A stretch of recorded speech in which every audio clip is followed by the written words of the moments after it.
वर्षा ऋतु समाप्त हो चुकी थी। वन फिर से शांत था। पत्तों पर ठहरी बूंदें समय के बीतने की गवाही दे रही थीं। पर एक प्रतीक्षा अब भी अधूरी थी। सीता माता की खोज अब तक प्रारंभ नहीं हुई थी। श्री राम शांत भाव से बैठे थे। उनकी दृष्टि स्थिर थी। उन्होंने कहा, लक्ष्मण, मित्र पर विश्वास करना भी धर्म है। पर लक्ष्मण जी के हृदय में चिंता बढ़ती जा रही थी। आकाश में बादल गरजे और लक्ष्मण जी के भीतर भी। प्रभु प्रतीक्षा कर रहे हैं और सुग्रीव राज्य सुख में मग्न है।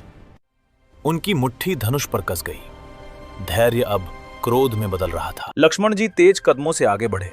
वन के पशु मार्ग छोड़ते गए।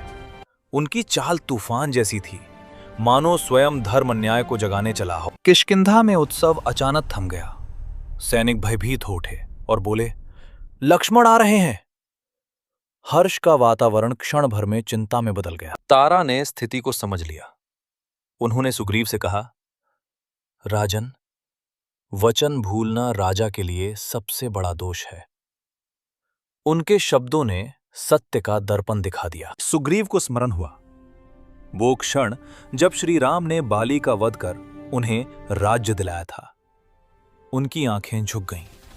मैं बोला, मैंने भूल की है। राजसभा के द्वार खुले।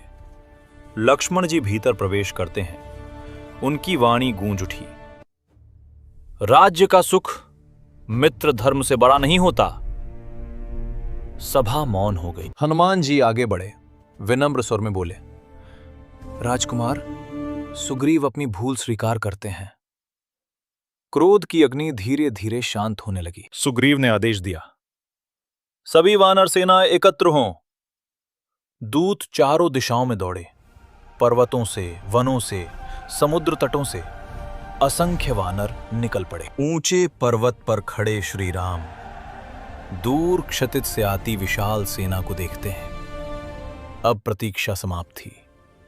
सीता माता की खोज वास्तव में प्रारंभ हो चुकी थी।